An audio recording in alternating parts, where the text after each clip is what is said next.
Hello everyone and welcome back to another video. In today's video, we're going to be talking about 2024 Smash Ultimate with a new year on the horizon. That also means a whole bunch of new majors are going to be coming our way. And in today's video, we're going to be talking about players that haven't won a major yet that I think will get their first W in 2024. And let's just get right into it. And just to set the stage a little bit, the only new major winners we had in 2023 were Zomba at Crown the Third, and that was it. There was literally no new major winners aside from him, and we had a handful of close calls. Mudace at Genesis, Herbt at Delta, SkyJ at Collision, but none of them were able to get the dub aside from Zomba, of course, though I think in 2024, that may be a little different. And I'm going to be grouping players together just so we can get through more players because I've got a whole lot of people that I want to talk about. And the first three are going to be DD, Shiny Mark, and Hurt. And the reason I'm talking about them together is because if they went to more events, they probably already would have won a major. I will say Hurt does go to a little bit more stuff, but also he's in Japan, so he's going to have a little bit of a benefit there. Regardless, though, I think if these guys' attendances were up, they would have a lot of incredible results. And they already do have a lot of good results. You're going to have Hurt with his second place at Delta 6, came very close to winning that one. You're going to have Shiny Mark with his top 3 at Delfino Mazda. You're going to have DD with his top 8 at SmashCon, beating players like Sonics. Like, all of these guys have had incredible runs throughout the year, but they just get a lot less opportunities to prove themselves than some of their competition. And they're also all playing characters that are definitely meant to win majors. You're going to have DD with that combination of Steve and Pokemon Trainer, which is such a good combination, may I add. You're going to have Shiny Mark on the Pikachu, Hurt on the Snake. The bracket luck isn't as important for these players as it may be for some other people because their characters are just going to be winning or going even a majority of the time, especially for DD because he has multiple characters to switch from. And if the attendance is up for these players in 2024, I can guarantee you that at least one of them is going to win a major. Editing proof block here, I forgot to mention Wrath when talking about players who don't go to a ton of stuff, and to Wrath's credit, he has been attending a lot more events recently, so a little bit more similar to Hurt that he would be to Shiny Mark and DD, but the point still stands. If Wrath was attending more events, he'd be better than he already is. And spoilers, he is still very good at this game. And he also has the added bonus of practicing a ton with Sonics. And that's the best partner in the entire world that you could have if you want to get better as a Sonic player. And the results have been paying off. You look at his recent results, 3rd at Big House, 25th at Luminosity Make Moves, 5th place at Genesis Black, and a 5th place at the Coinbox IRL with a really nice win over DeBuzz as well as a handful of other players. And Sonic is the best character in the game to win a major with, in my opinion. Now, let's not get it twisted. Steve is still the best character in the game by a substantial amount, but Steve has a handful of matchups that you definitely don't want to run into in bracket. Cloud, Sonic, Shulk, Pokemon Trainer, they can all be pretty scary. Sonic doesn't have to deal with that as much. Obviously, you don't want to get Fox, you don't want to get Aegis, you don't want to get Corrin, but those are all matchups that Sonic still has amazing tools and a very clear win condition, especially for the super bad ones like Aegis and Fox. Those are arguably Sonic's worst matchups where he can just edgeguard them and steal the lead away. So Sonic is an amazing character to win a major with, and Wrath is one of the best Sonic players in the world. So in my opinion, it's really only a matter of time. Our next two players are going to be the Bayo extraordinaires in Lima and Tama P. Daifuku, and out of all the characters in Smash Ultimate, Bayo definitely won the lottery in 2023. She has gotten substantially better, and it's not because of buffs, it's just because people have finally started to figure this character out, and a lot of that credit has to go to Lima and Tama P showing the world what she can do, and they just have some incredible results. You're going to have Lima with 2 top 3s, one at the Coinbox IRL where he picks up wins on SkyJ, DeBuzz, Riddle, and Siski, and another one at Rise and Grind where he was able to pick up wins on MK Big Boss, Peanut, DeBuzz, and Gluttony, almost beating Mia as well. And then you're going to have Tama P with his phenomenal run at Delta 7 where he was able to pick up wins on Gachapi, Kept, Gact, Yamanakshin, Yara, Osimo, Shutone, and Mia, losing to Mia in the reset for Grand Finals, but it was a very competitive Game 5 set. And Tama P has had a bit of an inconsistent year, but he's also an extremely new player to the scene, and he's already gotten top 2 at a major event, so I'm honestly not too worried about that for him. And Bayonetta is definitely good enough to win a major with her solo. There are a couple tricky matchups, but there's nothing that she can't overcome because she just kills you in one hit sometimes, and Lima and Tama P are probably the 2 best Bayos in the world on hit. Maybe Bloom squeaks ahead of one of them as well because he's also incredible, but the conversions on these 2 players are incredible, but more importantly, their neutral is just insane. Bayo is able to weave in and out so expertly when played correctly, and Lima and Tama P are playing her extremely well enough to probably win a major this year. Our next two players are again going to be Japanese and American counterparts, and the character that they share is going to be Corrin, who's also arguably won the lottery in 2023. And in case you haven't figured out who these players are yet, they are going to be Nao and Shattuck. Starting off with Nao, I would say his best result of the year is a 5th place at SmashCon, where he was able to get wins on Tachyon, Chunky Kong, Noi, and Tweak. He's also got a top 8 at Maysuma top 12, 1st place at Pearl 2, and a 2nd place at Ace High. And Shattuck has also had a pretty similar year. He's got a 4th place at Luminosity Makes Moves Miami, where he was able to beat Leo, Riddles, Zomba, and Cola. He's got a massive win at Santa Paws. That event was just shy of being a major. He was able to get wins on Peanut, Anathema, Cola, Shiny Mark, and Beast Mode Paul. He's got a win at Low Tier City, 5th place at the Big House, a top 8 at Rise and Grind. He's got 2 9th places, 1 at SmashCon and 1 to kick off the year at Luminosity Makes Big Moves. And Shattuck and Nao, they have similar highs, but their years have been a little bit different. Nao's been a little bit more up and down, where Shattuck has just been slowly streamlined toward the top, but both players have similar highs. When they're playing at their best, they are extremely scary, and Corrin is a very good character to win a major right now, because when you're thinking about the characters that you're going to meet in the top 8, it's probably going to be Steve, Game & Watch, Sonic, Snake, Rob. Corrin does extremely well, or at least goes even with all of those characters, which is a lot better than a majority of the cast. So if Shattuck and Nao are able to capitalize on that fire that they've been playing with recently, especially Shattuck, just because he's been on such an upwards trend, I wouldn't be surprised if they got their major win sooner rather than later. Our next player is going to be Dormigi. He's not going to be grouped with anyone because I just didn't have a group to put him in. But halfway through the year, we saw greatness from this guy with his run at Maysumi top 13, where he beat players like T, Proto Bonhump, Yoshidora, and Kameme to get 2nd place, seemingly out of nowhere. And the entire year has just been him slowly returning to that form, and I think we are very close to that point. You look at his recent results: 5th place at Maysuma top 14.5, 5th place at Sumabato SP42, 7th place at Maysuma top 15, 7th place at Sumabato SP43, and a 7th place at Umabora SP10. These are very consistent results with Min Min of all characters, who is not too consistent in my opinion. That's kind of Min Min's one flaw. She is good enough to win a super major event, but there's a couple characters that you may run into that are gonna send you into the losers bracket just because those matchups are so polarizing. But Dormigi is the best Min Min player in the world at this point, since Proto Bonham has retired. And even if Proto Bonham was still competing, you might give the title to Dormigi because his results have just been incredible. I really think he's just going to continue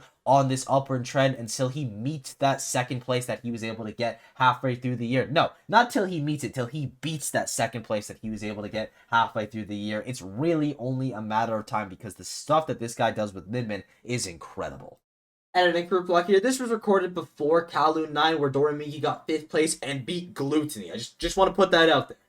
And for the rest of the video, I'm just going to be grouping players together based off their region, and we're going to be covering all 4 major regions, starting off with America, and our 2 players from there are going to be DeBuzz and Mutes. Both of them were in my video from 2023. And starting off with DeBuzz, he doesn't have an amazing start to the year with a 49th at Luminosity Makes Big Moves, but this is definitely going to be an outlier result, and the rest of his stuff is pretty solid. 2nd at Invitational, 3rd at Cirque, 2nd at SmashCon, and a 3rd at Luminosity Makes Moves, just to name some of his better results. And I think DeBuzz picking up Steve is going to be very helpful for him this year, because he's doing all of this on mainly Rosalina. And Rosalina isn't a terrible character by any means, but I think most people wouldn't be able to win a major with Rosalina. I think DeBuzz can win a major with Rosalina, but it's still going to be a lot of work. Steve, on the other hand, though, definitely a lot less work. You're going to get a lot more reward for the work that you're putting in, and I think that could seriously help DeBuzz. But I also think that he could just do it with the Rosalina, because this guy is incredible at the game. And then our other American is going to be Mutes, and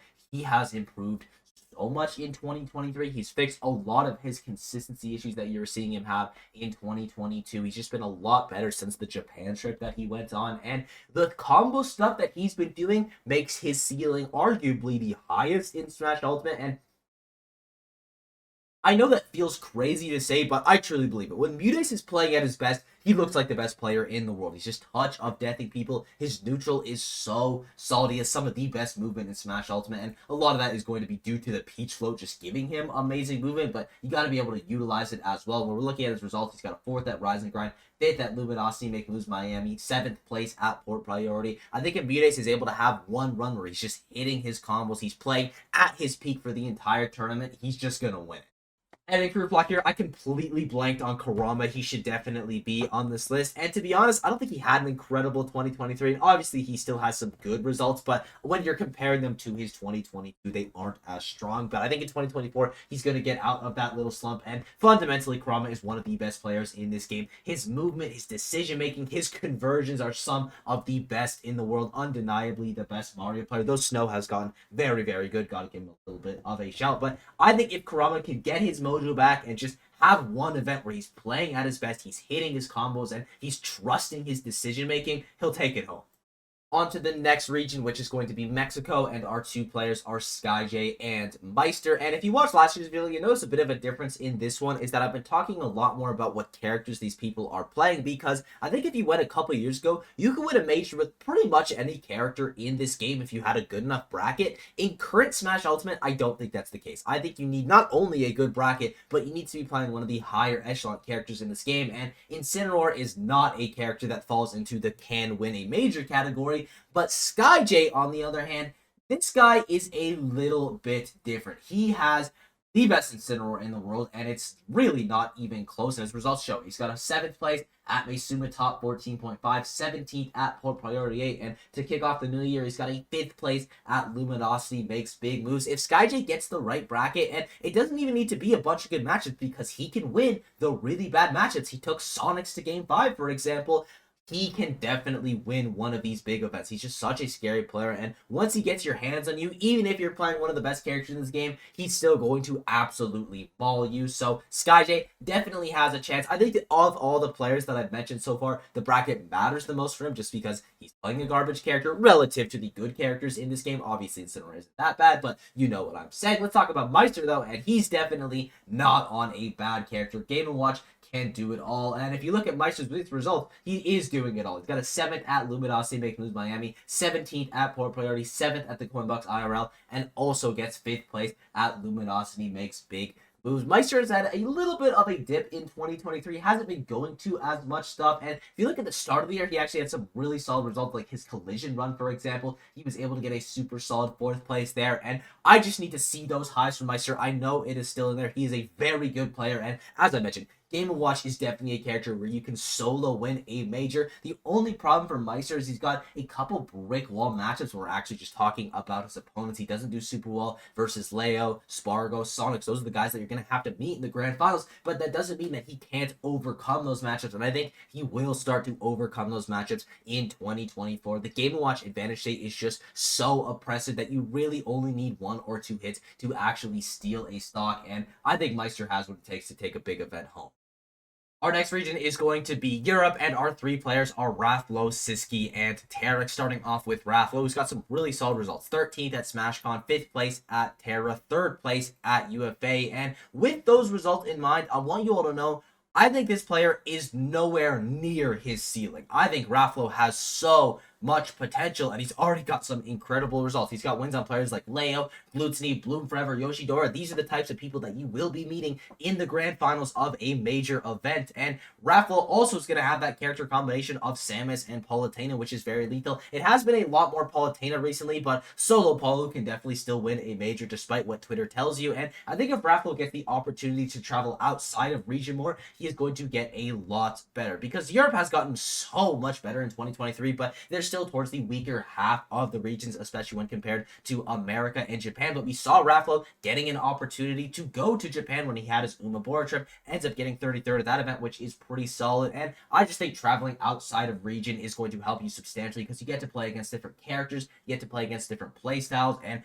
I think if Rathlow is able to do this, he is just going to have an incredible year. And speaking of improving from traveling outside a region, Tarek is the prime example of this. This guy traveled so much in 2023 and it paid off substantially because I think he's gotten significantly better this year, to the point where if this trend continues and he continues to get better, I think he can take home one of these major events. He's got a 25th at SmashCon, 9th place at Terra, 7th place at UFA, 5th place at Rise and Grind, and he's really the only Greninja player doing it at this level, and that's for a reason. It's because he works so hard. He's put so much time into this game, and I think if he continues on this trend, he could definitely take home one of these bigger events.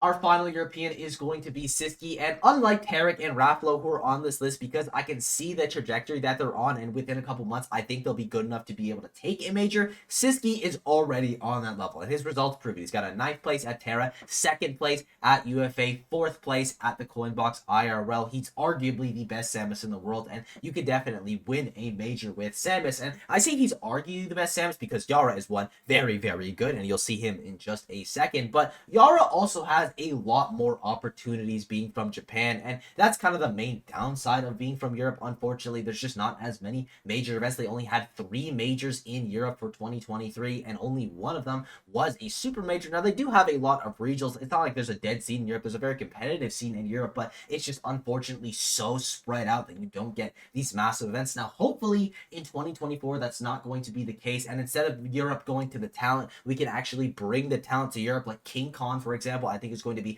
a great opportunity for these European players. And the reason that I'm going on this rant right now is because I think if Siski was in a region like Japan or America, he probably already would have won a major event because he just have so many more opportunities and so many more high-level players to practice with. Like I've said it 1,000 times in this video, I think Europe is on the upward trend. I think in a couple years, maybe even this year, that's not going to be the case where you have to get European players to travel outside of the region. But the way it stands right now, they are at a disadvantage. But even with that slight disadvantage, Siski still has some incredible results, some amazing wins as well over players like Lutzni, players like Riddles, people that you're going to see in the grand finals of a tournament. And I think it's really only a matter of time before he takes the big one home.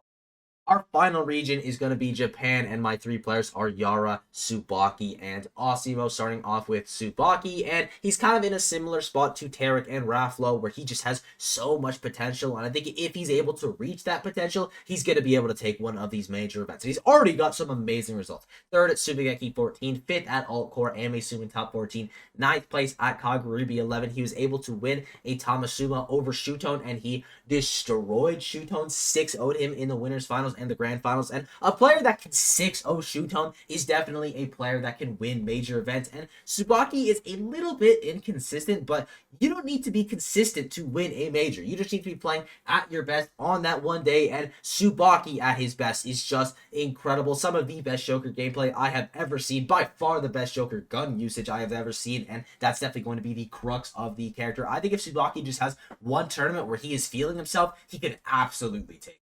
Our next player is going to be Osimo, and he's someone that I really feel like I don't need to sell y'all on, but I'm going to do it anyway. You look at his last 4 events, just his last 4. He's got a 4th at Delta 7, 13th at Umabora SP10, 5th at Cafeteria Cup, and a 3rd at Kalu number 9. He's also had a couple close calls this year with a 2nd at Altcore and a 2nd at Kaguribi 9, but the main thing that is stopping Osimo from winning a major is Mia and Akola. He has a 1-9 record versus Akola and a 1-15 record versus Mia. And you look at the events that he got 2nd place at, he lost to Akola twice at Kaguribi. That was also the only time he's beaten Akola. And he lost to Mia twice at Altcore, and that was also the only time that he's beaten Mia. So if he can get over those 2 players, I really feel like Osimo can take a major event.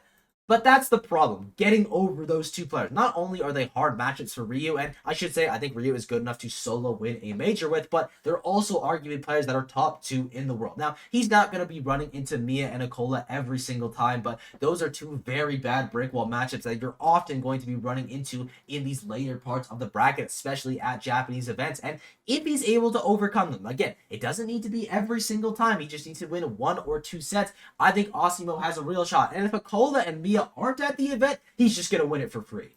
And our final rep is going to be Yaura. And as I mentioned earlier on in the video, I do think that he is the best Samus in the world. I am well aware that Siski gets less opportunities, but Yaura's also proving himself at every single opportunity. He's got a second place at Sumabato SB43, fifth at Delta 7, seventh at Umabora SB10, fifth at Kowloon 9, and those are just his last 4 results. I also want to say that Yaura's style of Samus is a lot different than the other ones. Like, obviously, there's a whole bunch of charts on there. That's like half of the character's game plan.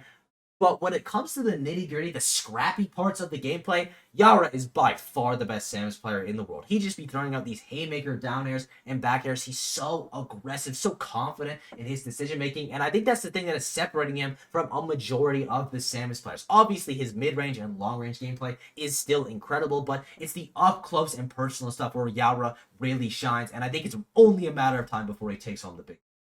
And with that, I thank you all for watching. I hope you enjoyed. The support has been absolutely unreal as of late. If I left out your favorite player, it's probably not because I hate them, more so I just forgot there's a lot of very talented people in Smash Ultimate that are yet to win a major event. So if I left them out, just leave a comment down below. Be sure to sub while you're down there, and I'll see you all in the next one. Bye-bye!